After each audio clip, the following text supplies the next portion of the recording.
From news and views, issues and opportunities, we'll have in-depth conversations with decision makers to find out what they know and what they think. I'm Rico Hizon, inviting you to join the exchange because your business is our business.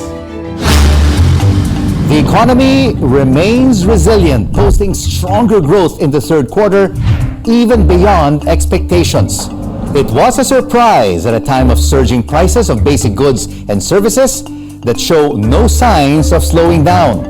It helps that with restrictions at their lowest, Filipinos are out and about to work, to relax, and spend more even for leisure, giving businesses the push to make up for lost profit and time.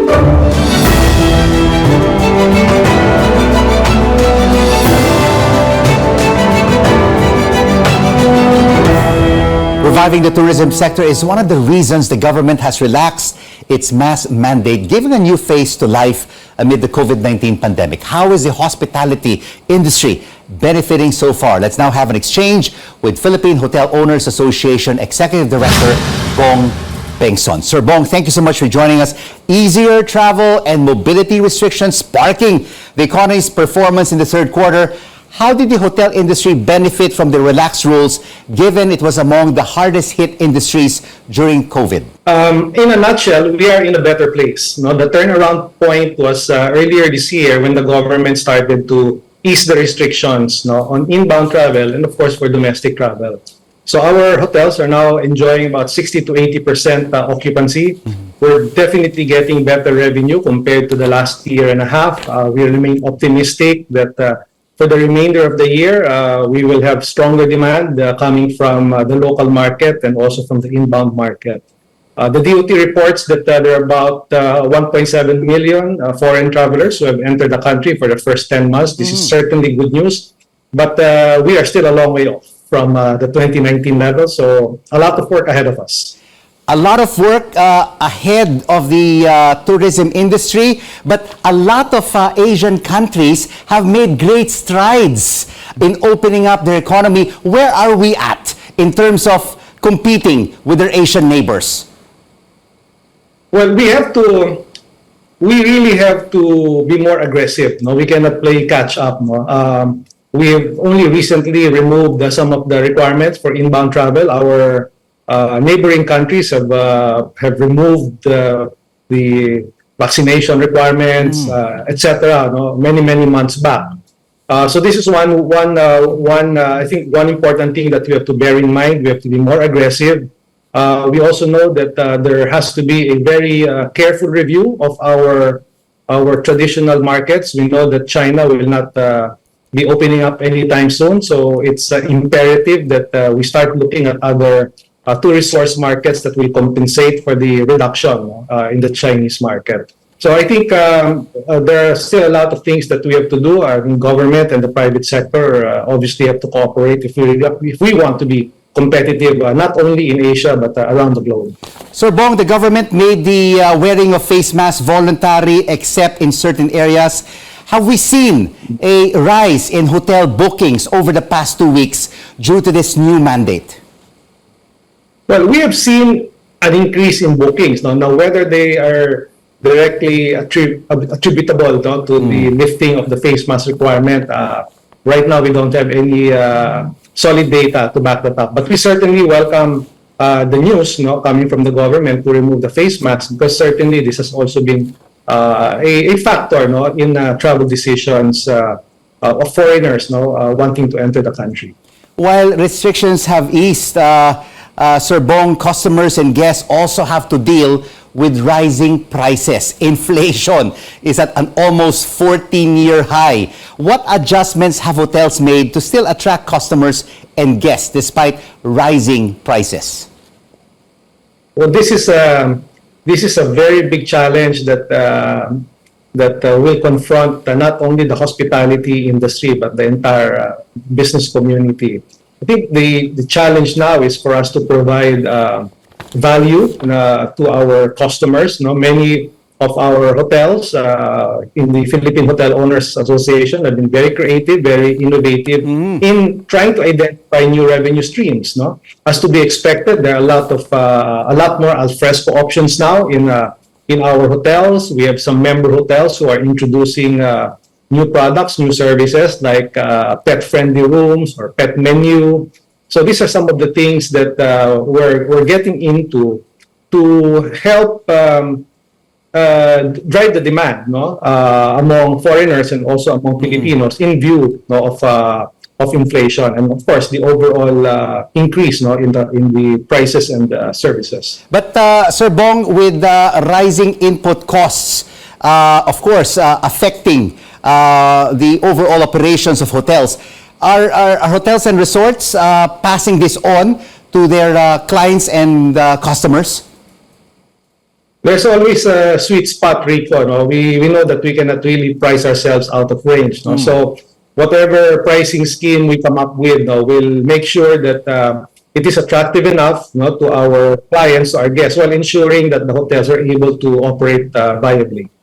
The holidays are just around the corner, and of course, a lot of Filipinos, our kababayans, want to splurge and be merry, especially our overseas Filipino workers. Are you seeing a significant increase in bookings from OFW families in the November and December months as we head into the new year? Well, November, December, and January have traditionally been very strong months, no, for inbound tourism. And this year is no different from the previous year. So this is certainly welcome news for us in the hotel industry. I think one factor working to our advantage now is that there are a lot more flights into the country. No? In the latest report that we obtained from the Civil Aeronautics Board, the operating level of our international and domestic carriers are already at, I think, 63-65% of pre-pandemic level. So we're getting there. Obviously, because we are an archipelago, air connectivity is very important. But on top of air connectivity, I always say that airfare must be within reasonable boundaries. Overall, things are looking up for the tourism industry. Thank you so much, Sir Bong, for joining us and for this tourism and hospitality exchange. Philippine Hotel Owners Association Executive Director Bong Bengson. And now here's a rundown of this week's top business stories. The National Economic and Development Authority says the country is on track to hitting its 6.5% to 7.5% full-year growth target as the economy expanded by 7.6% in the third quarter. The country's jobless tally declined at 2.5 million in September. That's equivalent to a 5% unemployment rate, the lowest since the pandemic began. And foreign direct investment inflows netted $797 million in August, and that is lower by over 19% annually. And coming up on the exchange, where your business is our business. Have workplaces adjusted to COVID-19 protocols now that restrictions have eased? Let's get an update with the Management Association of the Philippines. And this holiday season marks an exciting time for malls as they open their doors to more people amid the new normal. Ayala Malls will be joining us straight ahead. Keep it right here on CNN Philippines. News you can trust.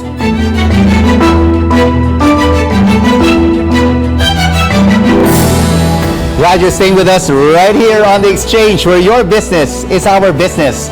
I'm Rico Hizon. How are workplaces carrying out health protocols amid the further easing of COVID-19 restrictions? Joining us now is Management Association of the Philippines, Donald Lim. Hi, Donald. Great to have you with us on the program. The government relaxing pandemic restrictions leading to stronger economic activity in the July to September quarter. Are employers seeing better profits this time of the year compared to 2021? A lot of the businesses today are very optimistic. We're seeing that the new benchmark is now before 2020 level. So they're saying hopefully the last few bare months would go up to 2019 levels. With the loosening up of the restrictions, hopefully we were seeing a lot of offices are having the report back to work, to report back to work order. So we're going to see an uptick hopefully with people on the streets. Of course, it may not help with the traffic, but at the very least, we're going to see much more activity and hopefully a 2019 level. So more people now are returning to their physical offices and, Right. less in the hybrid setup. And among the relaxed restrictions, Donald, is masking up, which is now voluntary except in certain settings. Do businesses still generally prefer requiring face masks in the workplace? I've seen that to be, I think most businesses are very loose with it already. So you might maybe see a bit of your HR personnel saying, please wear your face mask. But at the very least, the voluntary wearing is in effect also in some offices. So what we're seeing in MAP, in fact, if you go to a lot of the conferences right now, if you go out in hotels, in meetings, strategy meetings, most are not wearing face masks already. So it's voluntary. You might get a few of those who are seniors who may wear it for their own protective reasons, but most of the time you won't see that anymore. All right, MAP is made up of some of the biggest conglomerates in the country. What adjustments have businesses adopted to counter basically rising input costs and help their employees deal with rising prices? Well, I think it's really a big challenge, no? I think we've seen in a lot of these strategy sessions, planning sessions for next year, a lot would really have to take on a potential global recession, and of course, it goes without saying the rising prices. So we're trying to work with different organizations, different stakeholders to ensure that we can provide goods and services that are reasonable in a way. Hopefully, inflation would be at around the same level as we were in 2019. So it would not have a big toll to our countrymen, no? And with that back to work, hopefully everything. Right now, we're in the cusp of that transition again. So we will see this Burr month being the biggest wait and see. Hopefully, this Burr months, as we enter the Christmas season, we will. It's going to be the test period, I would say. And if this is successful, then hopefully there will be better confidence going towards next year. Because, Donald, I spoke with an employment consultancy firm and they said inflation is really a big concern. I mean, last month, it was the highest That's in right. 14 years at That's right. 7.7%. And they say that this could drive Philippine employers to boost 2023 salaries between 6 to 8%. Is this the trend?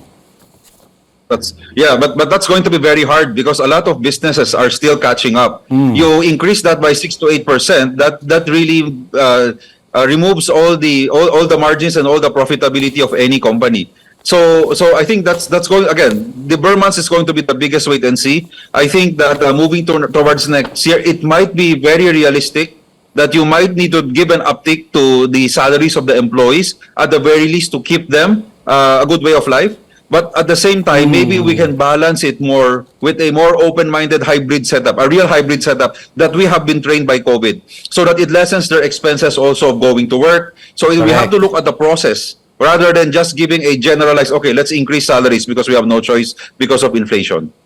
And, we have now in the news global companies, Donald, like Meta and Twitter, laying off thousands of employees due to slower growth, higher operational expenses, and of course, inflation.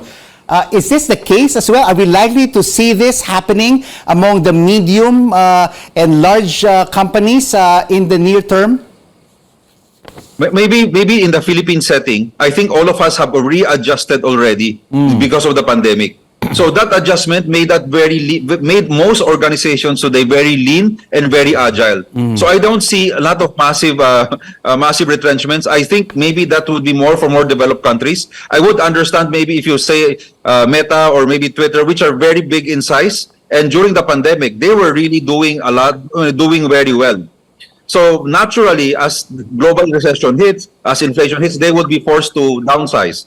For the Filipino organizations, Filipino firms, we've done that exercise already in 2020 and 2021. Okay. So I think we're very agile. I think most organizations are very agile. We've shown resiliency, and I think moving forward, we are at our best state right now. All right. So it's all pushing forward. That's good news for the local companies. What about the multinational companies doing business here in the Philippines? Are they starting to feel the pinch? Are they showing any signs that they will be trimming headcount? In our discussions with most multinational, at best, we always hear that they would say that they have no more hiring. That's what we're hearing, more on the executive level. But at the same time, they would always say the affected ones are really their global counterparts. In the Philippines, it's more of a no more hiring. It's more they're also on the wait and see method right now. Thank you so much, Donald, for this management exchange. Management Association of the Philippines, Donald Lim. And straight ahead on the exchange, where your business is our business. Shopping without wearing a mask is now an option. How are malls managing safety and sales amid more relaxed health rules? Ayala Mall's Head of Operations for North Mall, Charmaine Bauzon, joins us next on CNN Philippines. News you can trust.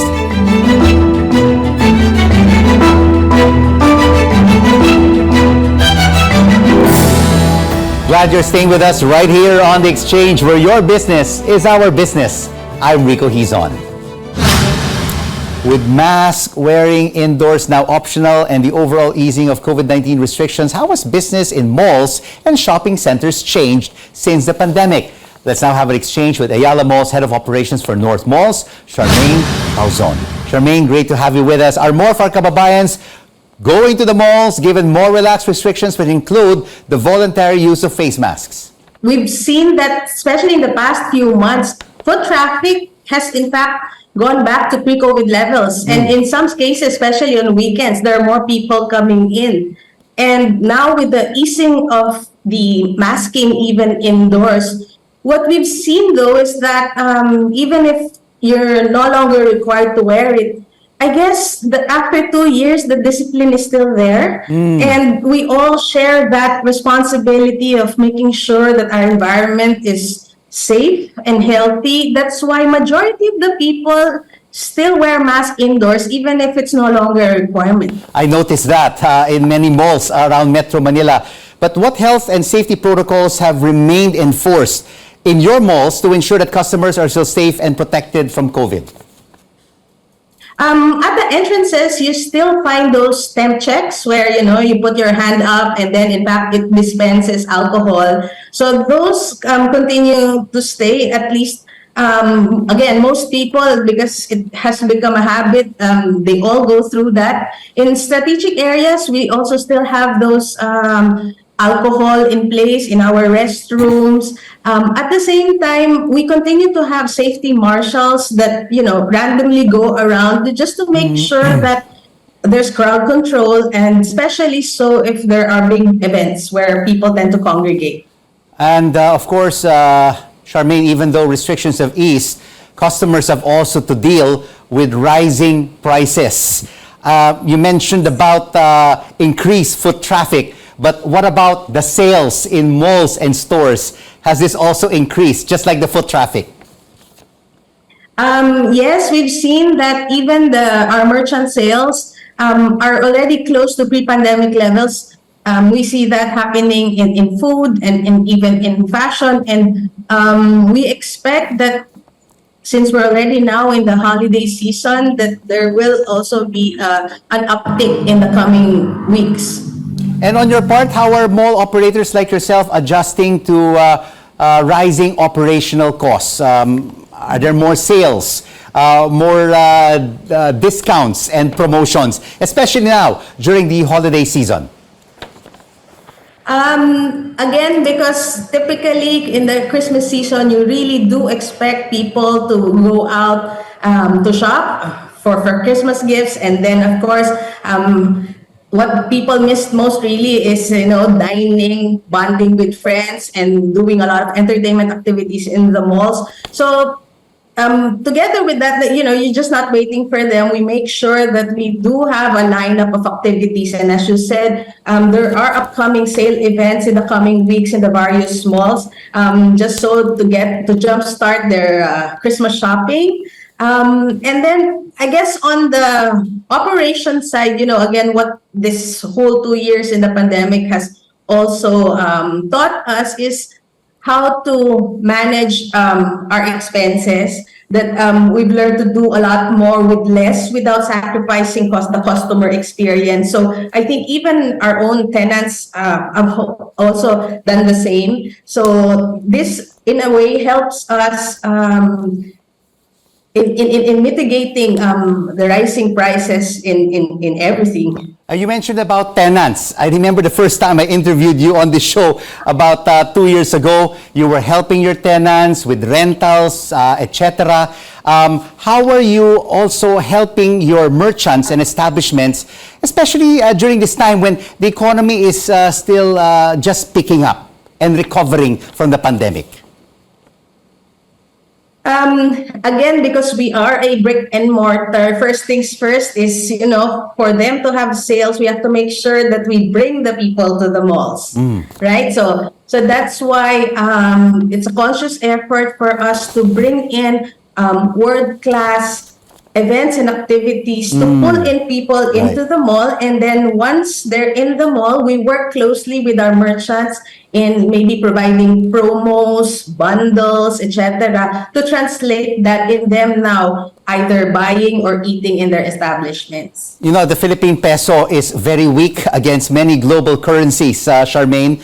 And does this benefit OFW families? Are we seeing families of overseas Filipino workers spending in the malls? Are you seeing a significant rise in sales as a result of this? Well, historically, it has always been so, especially again this Christmas season, that now while it's essentially bad that the peso is devalued, but because the dollar now is can buy them more, then yes, that also helps augment in the sales of our merchants and other establishments. Thank you so much for this Mall Business Exchange. Ayala Malls Head of Operations for North Malls, Charmaine Bauson. And this is the exchange who makes sense of the facts and the figures and the ups and downs of the business cycle, because your business is our business. I'm Rico Hizon. Thanks for watching CNN Philippines. News you can use. News you can trust.